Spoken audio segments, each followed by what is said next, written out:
हरे कृष्णा, राधे राधे। एक बार फिर से आप सभी का बहुत बहुत स्वागत करती हूँ आपके अपने चैनल कृष्ण प्रिया में। तो इस बार 2025 में 16 अगस्त शनिवार के दिन कृष्ण जन्माष्टमी है, मतलब हमारे कान्हा जी का बर्थडे है।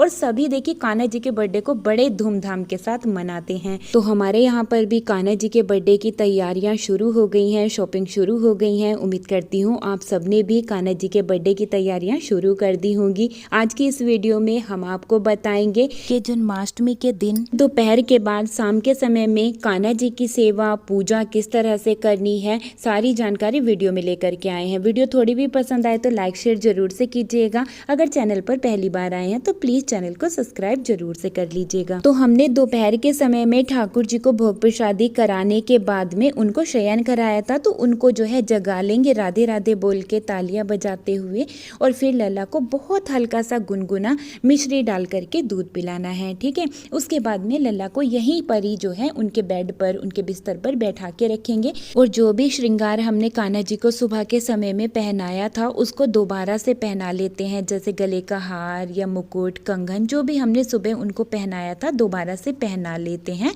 और फिर हम पूजा की तैयारी शुरू करते हैं। तो देखिए 6:30 बजे या 7 बजे के आसपास हमें जो है शाम का पूजन करना है जन्माष्टमी के दिन।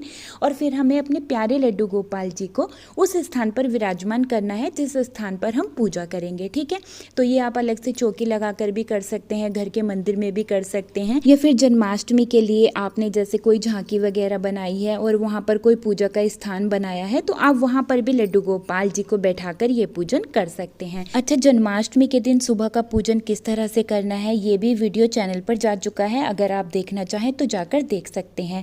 देखिए जब हम सुबह के समय में पूजन करते हैं तो हम जो है एक अखंड दीपक जला करके रखते हैं। उससे हम ठाकुर जी की आरती नहीं करते हैं। ठीक है, उसको जला करके हम रखते हैं और बार बार उसको जो है घी या आप तिल का तेल भी उसके अंदर भर सकते हैं। और ये दीपक रात को 12 बजे जब कान्हा जी का जन्म होता है ना, और हम उसके बाद में जो पूजन करते हैं तब तक ये दीपक जलना चाहिए। ठीक है, और मैंने जो ये ज्योति जलाई है ये अखंड ज्योति नहीं है, ये कान्हा जी की आरती उतारने के लिए हमने दीपक जला करके रखा है। अच्छा, शाम के समय में कान्हा जी को जो है आप फूलों से सजाएं, उनके आसपास में आप अच्छे से जो है फूल बिछा दें। ठीक है, आप जो है जिस आसन पर लड्डू गोपाल जी को विराजमान कर रहे हैं उस आसन पर भी आप फूल बिछा सकते हैं। शाम के समय में आप लड्डू गोपाल जी को जो भी आपने घर में पूड़ी पकवान बनाया है उसका भी भोग लगा सकते हैं, फलों का भोग लगा सकते हैं, माखन मिश्री का और दूध का भोग आप जरूर से लगाएं। जन्माष्टमी के दिन ये शाम की पूजा आपको जो है 7 साढ़े 7 बजे तक कर लेनी है। उसके बाद में हम जो है अपने लड्डू गोपाल जी को कवर कर देंगे, मतलब कि उनको ढक देंगे। ठीक है, और फिर हमें इस कपड़े को जो है तभी हटाना है जब लड्डू गोपाल जी का जन्म होगा।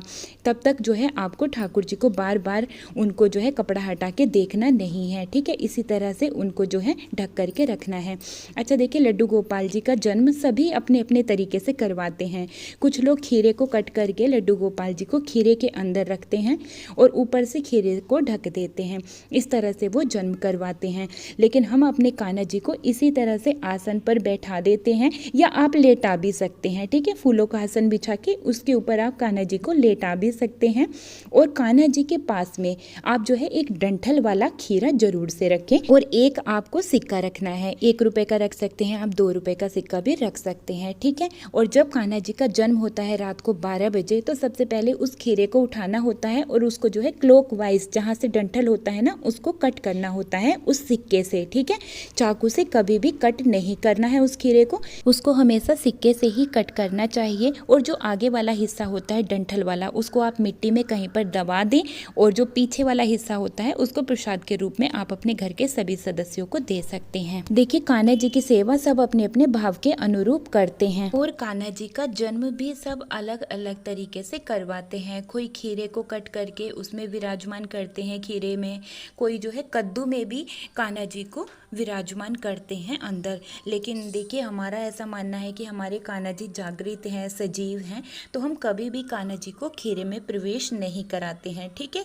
उनको जो है हम अलग से बैठा के रखते हैं और खीरे को उनके पास रख देते हैं। ठीक है, बाद में उसको कट कर देते हैं और बहुत पतले दुपट्टे का यूज़ करते हैं जिससे कि हमारे कान्हा जी को ज़्यादा गर्मी ना लगे और उनको कोई कष्ट भी ना हो। और फिर वही कान्हा जी के पास में बैठ के मंत्र जाप करते हैं, नाम जाप करते हैं, भजन भजन कीर्तन करते हैं। तो जन्माष्टमी के दिन इस तरह से शाम की पूजा आप कर सकते हैं। उम्मीद करती हूँ आज की वीडियो आप सभी को बहुत पसंद आई होगी। वीडियो अच्छी लगी है तो लाइक शेयर ज़रूर से कीजिएगा। सभी को राधे राधे, हरे कृष्णा, हैप्पी जन्माष्टमी।